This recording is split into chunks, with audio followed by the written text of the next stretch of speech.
When I look at tools in I want to try to find a problem in my business to be more efficient, and it just makes it a lot faster. Things that would take me years, right? I could do it over a beer or whatever and get it going. Even with AI in general, I think more people are getting more familiar with it and more comfortable with it, but there's still that fear factor. And really, as a leader, I think that's our number one job, is to get everybody comfortable and to trust. Of course, there's gonna be that fear, and there should be that fear, but that trust factor is huge. Can you give us your playbook that worked for you from day you get access to the platform till, again, rolling this out to different level of performance inside your organization, including even your leadership team?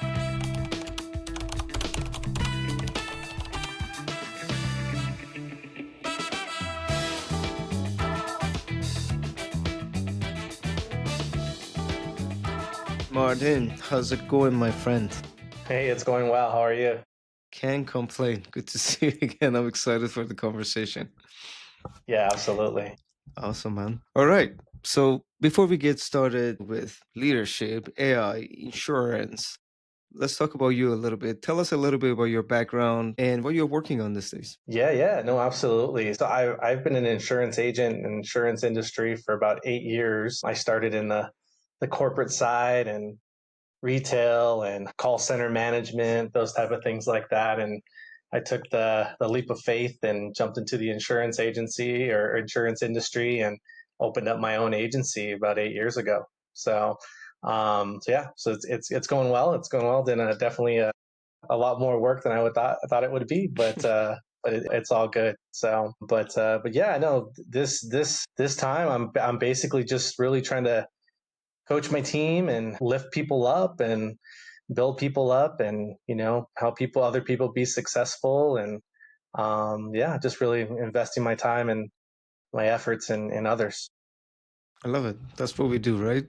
Just Yeah, uplift somebody. But yeah. 8 years, man, 8 years is a long time. So it means, you enjoyed the process. There's something in it that, keep you around. So I'm curious to hear that. Like, what's the transition? Like, you came from the corporate background and then starting your own thing. And right now you've been running it successfully for 8 years. So what's the secret sauce there? Man, I mean, obviously, yeah, I came from the processes game, right? Try to get as many processes and stuff and automation as possible so that we can, kind of do other things, right? And I think that's what, I think for me has been really, rewarding, just to kind of build teams, build structures, and then be able to innovate and work on different things in my business, and and not really being a slave to your business, right? So try to work on those other things. So that's been really fun. Awesome. Tell me, look, 8 years, you've been around for 8 years or even longer because you've been in the insurance space for a very long time. Let's talk about like 2025. Compared to years back, like what really changed? Obviously, like AI is a big, massive transformation for any industry. It's beyond again insurance. Specifically talking about insurance, what's really changed? What are some of the challenges that you guys didn't have to deal with years back and currently is top of mind? Yeah, no, absolutely. I think it's one of those big things where I think data has been, knowing your data and really going after your data has been just growing. And before, when I first started, I feel like I was just throwing money everywhere. I mean, sometimes I still feel like that, but it's but you really just kind of throw money everywhere. It was a startup, so we were just trying to, you spend a lot, you spend a lot of money, and I think that the biggest thing that has been a focus as I've been growing in the industry and just a business owner has just been able to really look at my ROI more deeper, right? And utilize different tools to try to get more bang for your buck, right? I think that's the biggest thing, and just the cost, right? Just the cost. And I think in just the environment that we are now, just even personally, right, man, these things are expensive. Yep. Things are really expensive. And I think having some control or even just some insights on where you know every dollar is going in your business, right, is huge. And that's something that I have really been trying to work on myself, just to use as many tools as I can that are out there, to be able to, to control that ROI. So to your point, cost of acquisition went up massively. And it's beyond even, business. Even in our day-to-day, things are more expensive. And I think it's the world, economy, if you look at it as a whole, played a big role into all that. But speaking of you being proactive, by looking at new technology, how to be more efficient, how to, find patterns. So when we spend our money, time, focus on certain tools, leads, doesn't matter, talent, at least we maximize our chance of getting a good return on our investment. So I wanted to ask you this question about like your current setup right now. Again, I don't want to overstep, so obviously things that you can share. So what changes have you, brought into the team that basically have positive impact on what you just mentioned? You have a clear picture around, ROI, if you will. Yeah, so I think the overall structure is the same, but I feel like there's more, just more detail, right? More detail that just digging in a little bit more on certain areas of the business. I know that with, with coaching, spending time with people, I feel like the insurance industry, is very relationship based, and I don't think that's going anywhere, right? I don't think that's going anywhere, at least from the customer point of view. So I feel like those type of skills are very important. So being able to coach, younger people when we hire younger people or older people too, to kind of, refine those skills, those relationship skills is huge, right? Is huge, not only just for them, being in the insurance industry, but for them in general, right? Just being able to communicate with people and being able to, still have that skill, I think is huge. So that's part of it too. I think in using tools like AI and looking at listening to call recordings and, those type of things like that is, trying to figure out how to speed up the process, right? And use the tools to kind of identify what that person needs. And I feel like now it's more of a customized, like everybody needs like a customized program, right? To kind of figure out what they're lacking, right? And being able to challenge them and hold them accountable to it. So yeah, so I think just, different areas, I feel like you can really take a deep dive where it's not more of the surface level where you can get by on the surface level, but you can really dig into, the reason and the source of what the issue or where the person needs to grow. Interesting. Look, this podcast is all about transparency. So me and you are cheating a little bit because we've been working with each other for a while. So I know your team, I know your structure, I know you're super hands-on with AI and tools like ours. But I wanted to get your perspective on what challenges you couldn't actually fix before having access to such tool like Sell Me the Spend or any other AI tool, in fact, that you're using today. Yeah, so I think the biggest thing is obviously the speed, right? So getting data faster, getting finding issues faster. Where there's always been that mantra that says, hire fast, fire faster type of thing, right? And I think that, identifying it when people are a good fit, right? And really kind of taking the guessing game out of it, right? Because I think that, being in management and being in leadership, we kind of know like where our problems are, but either we don't want to really dig in or we don't want to uncover this, which we already know. So, but it's a reality, right? And I think that, using tools, like AI and transcripts and, being able to, use ChatGPT and different things like that to bring insights like fast. Like if I want to find out something, hey, what is the behaviors of my team right now, right? Or what do I want to attack and go after, right? And I can really, really, quantify it and say, like, hey, if I want to for somebody to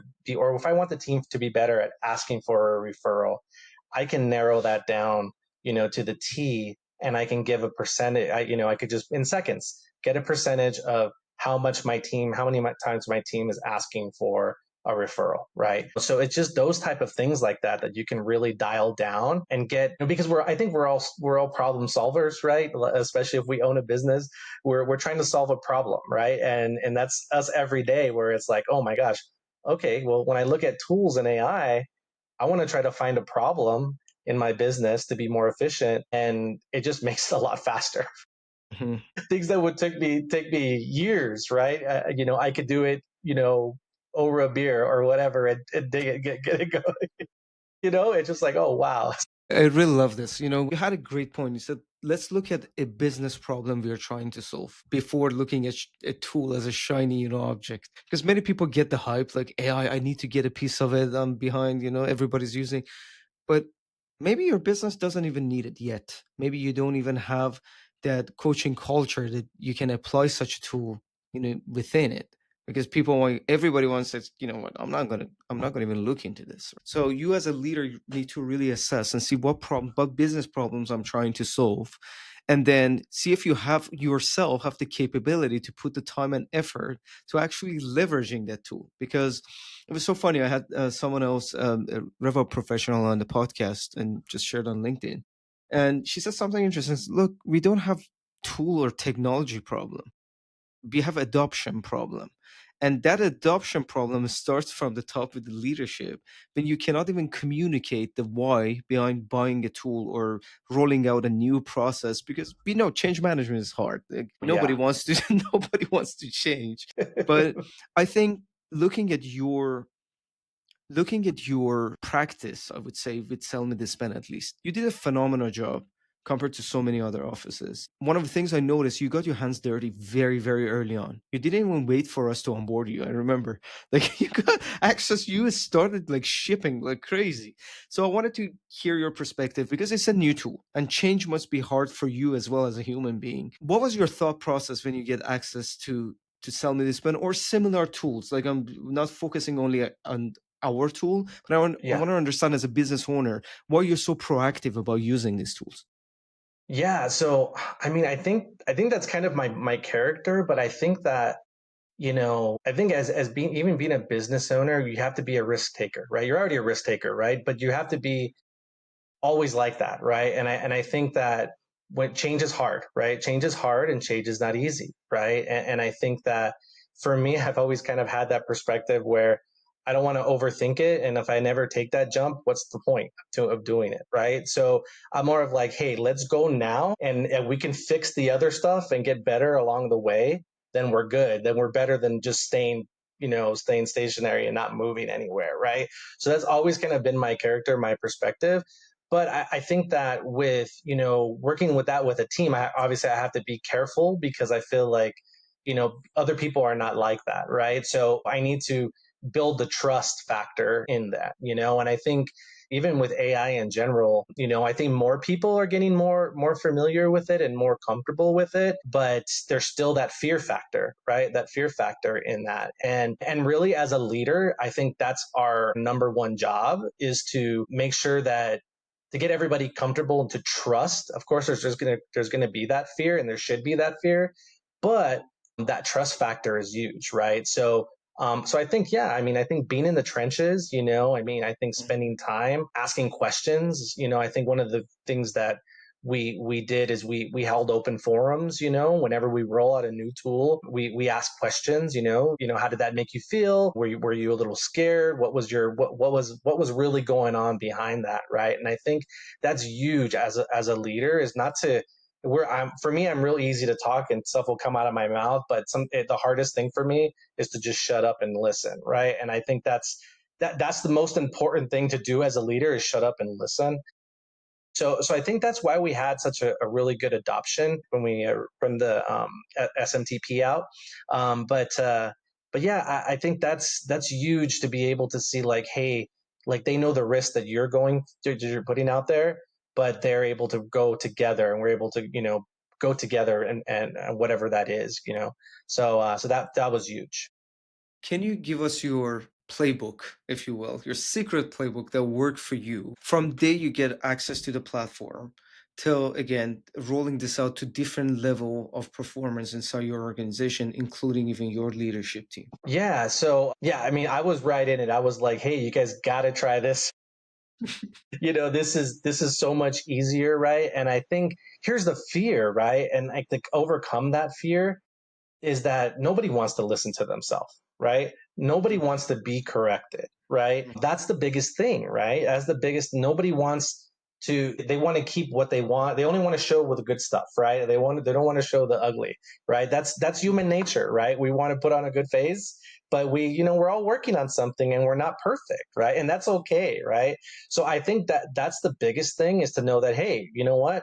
Acknowledging where you're at, knowing what you need to improve, right? And being okay with that and being like, all right, cool, I can chip away at it, right? But then when that happens, when that vulnerability happens, like the magic happens, right? So then it's like, I had a guy that was just like fighting with the bot the whole time, right? Like he wanted to prove it wrong. And I'm like, all right, so why are you doing this, right? I mean, why are you wasting your time? Are you trying not to bring once you figure out like, hey, if there's something good, take something from it, right?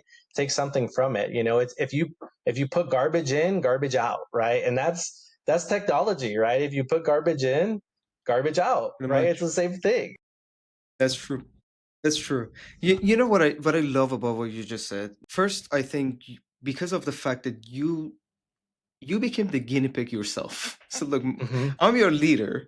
I'm using it. This is how I'm using it. I remember you even role played and you got a bad score. It was like a rough conversation. I don't remember the details, but I remember you shared this with me. You said, look, I did this role play with one of these characters and it was so tough. And I shared it with the team. I said, no, you go beat it and see if you can actually do it.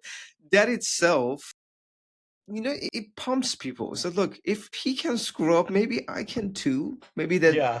vulnerability, as you said, like openness to failure, if it comes through your leadership, that builds trust. And I really like this approach that, look, I'm the first going through this. That's fine. You can screw up. Do you believe your reps burn leads practicing on client calls? When it comes to giving them one-on-one coaching sessions, you just don't have the bandwidth, so you get rid of them altogether? Or maybe you notice that your team spends a lot of time on non-revenue tasks like taking notes, updating CRM, or drafting emails. These are the exact challenges we solve for other revenue leaders like yourself. With Sell Me the Spend AI Coach, you can offer your reps role-play sessions at scale while automating one-on-one coaching sessions based on your best practices and methodology. Also, AI will take care of all their non-revenue tasks, like note-taking, CRM updates, draft the email for them, so they can focus on constant improvement while you're focusing on one thing and one thing only: revenue growth. If you're interested in learning more about the clients we are working with or use cases that might be beneficial to you, check us out at sellmethespend.ai. Now, I want to talk about some of the things that you didn't know and it kind of like surfaced for you, knowing about teams behavior. We all know, again, we are dealing with human beings and everybody's great, sometimes intentionally, sometimes unintentionally. We show certain behaviors either out of fear, out of unknown, whatever the scenario might be. I know you leverage this tool, especially on the insight and side of things. And just a little background: you can analyze thousands of calls in span of seconds and ask questions. I Hmm. wanted to get some of those questions because apparently, like, you're using it a little differently compared to other offices. So I want to hear your perspective on this one.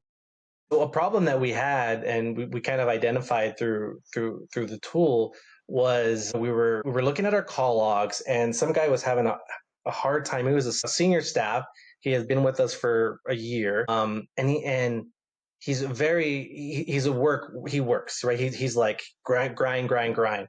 I'm like, dude, but he has so many calls, more calls than everybody, like what's going on, but no quotes or anything there. And I'm like, and great attitude, always positive, and like where can you, like, if I was just looking at it from the top view, I'd be like, man, this guy's great, right? He's a great employee, but then I started to dig in, started getting his call log, then we started looking at his call recordings in the SMTP, and then I started looking at the length of calls, and then we started to really dial it up, right? Like split it out. Like let's look at, like, dissect. Let's not look at the whole call. Let's look at the beginning, right? We started with the 2 minutes, like, hey, two to 10 minutes, right? If he talks to somebody for 2 to 10 minutes, then hey, that's an opportunity, and maybe we could see what's happening, and we could do some coaching there. So we did that, and still, man, what's going on, right? So then we looked at his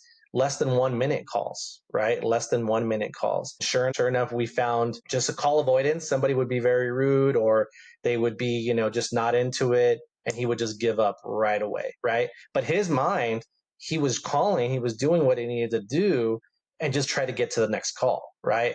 At the same time, just burning through those leads, right? So just those type of things, being able to identify and then break it down, and then being able to ask, so when I go into the insights, like, hey, how many calls between 0 and 1 minute did he actually have a conversation, or did he ask for a quote, or say hello, or whatever you wanted to look for. We just played around with it and just really try to really dive into those sections, what I think is really, really helpful, to be able to do that, where in the past I would have to go through 100 phone calls to maybe find that, right?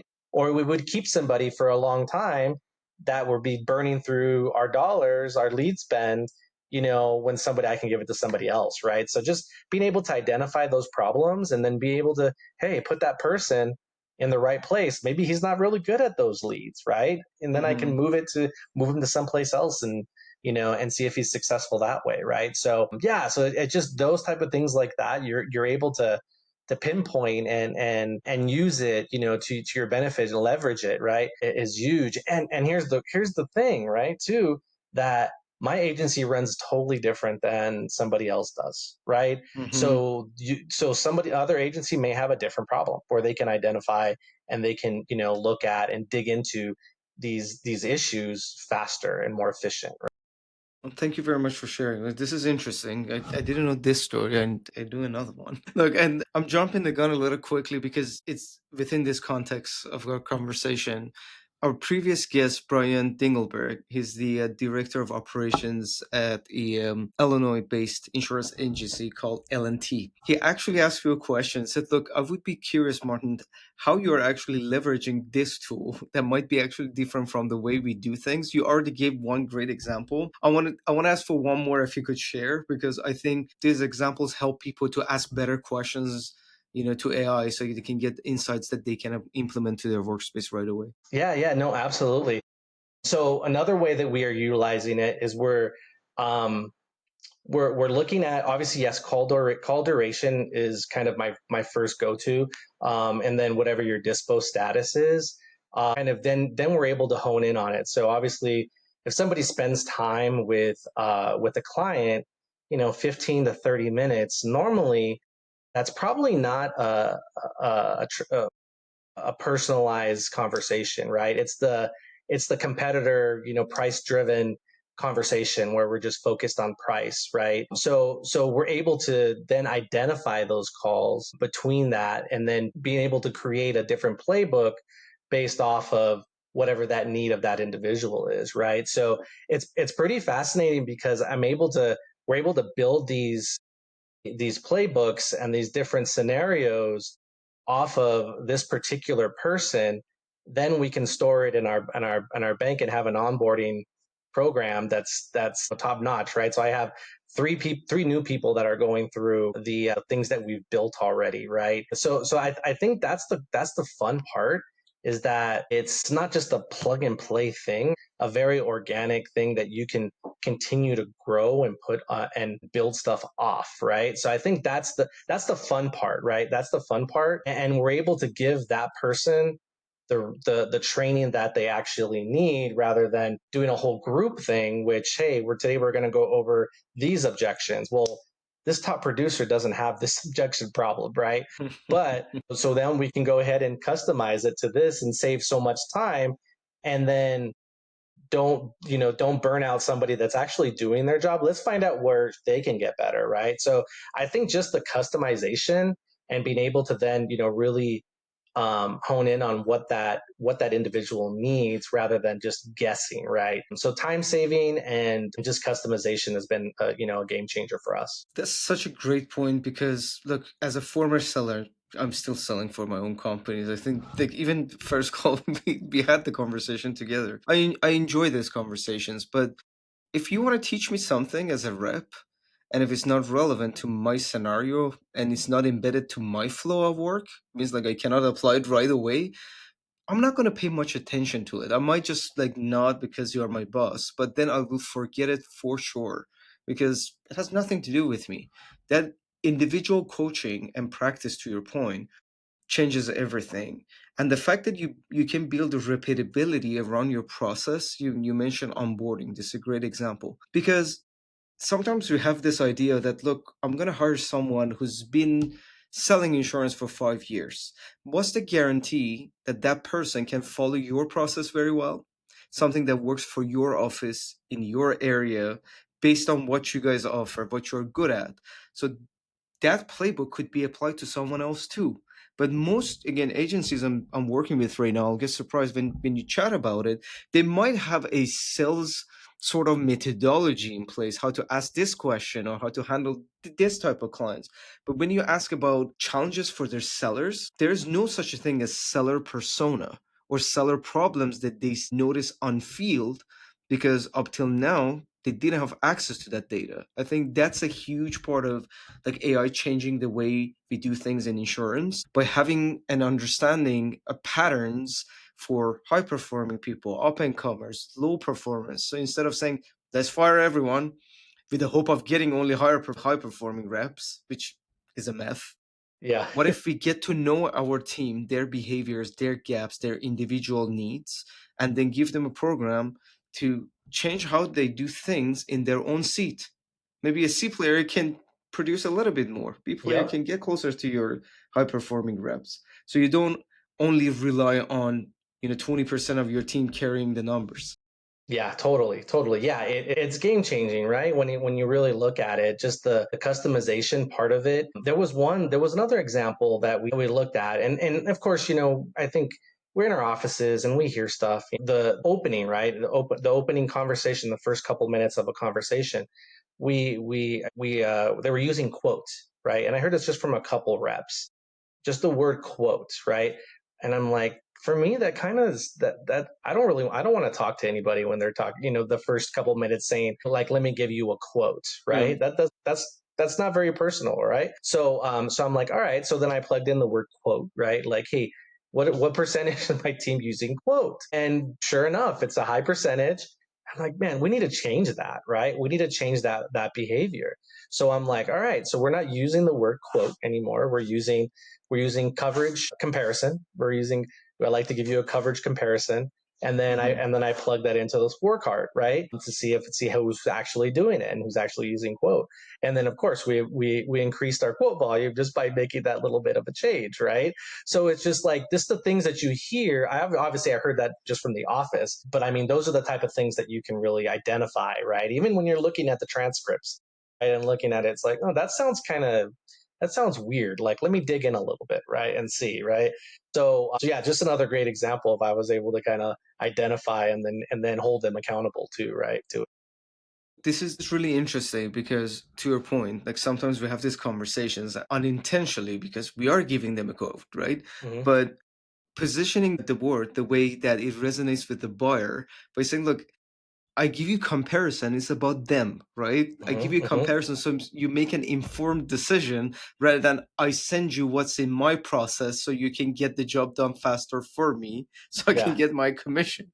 That's a subtle change if you think about it, but it's very powerful. Now, look, you are a curious person by nature. You listen to something, you hear something, you look at the data, and you quickly put some action into it. I'm curious to understand how you transfer this curiosity to your frontline leaders and to your sales coaches, let's say, so they carry the same, behavior across the board. So it's not only you doing this, but other people follow the same, type of behavior. Yeah. So asking questions. That's in my leadership meetings. We had one this morning. I'm asking questions, right? I'm asking questions. I feel like I know the answer, but I want them to come up with the answer, right? So I kind of give them a little bit of a hint, but I kind of roll through it. But I'm asking questions. I would say 50-60% of the time I'm trying to ask questions, right? And I think thinking about that, I should probably use the companion there and have the talk ratio like when I'm giving a meeting versus what they're doing, because as a leader you're trying to sell something too, right? You're trying to sell your culture, right? So Sure. I would be interested if I would put that in my Zoom meeting and just grade myself. I'm going to create a scorecard for myself and see if how I'm selling my team. So that would be interesting. But no, but it's so true, right? Because it's you have to get them on board, right? We're in the sales game, and the leadership is a sales. It's a sales game. It's the same thing. And I think that's the biggest thing is that I need their engagement. What are they bringing to the table? Just asking questions, getting some ideas, right? I asked a ton of questions all day to them in the chat. They probably get tired of me. Like, hey, what do you guys think about this? And for me, I probably already made my decision, but I still want them to give me some feedback, right? But still, right? I think it's really good to keep me honest. So there's sometimes I feel like they'll talk me off the ledge too on some things. So it's almost like therapy with them. But I think that's the biggest thing. And again, I think I'll go back to like the vulnerability part of it, where they got to believe it too, right? I mean, it can't just be coming from me, right? Really kind of giving them the power and the autonomy to make those decisions is huge. And yeah, I mean, today we read some points together, and I wanted to see what they felt, and yeah, and yeah, I was great feedback. I love this. Look, co-building with your team, especially with your leaders, because they're in the front lines, right? Like Totally. we can tell them what to do, but they have their own perspective because they're actually doing the job.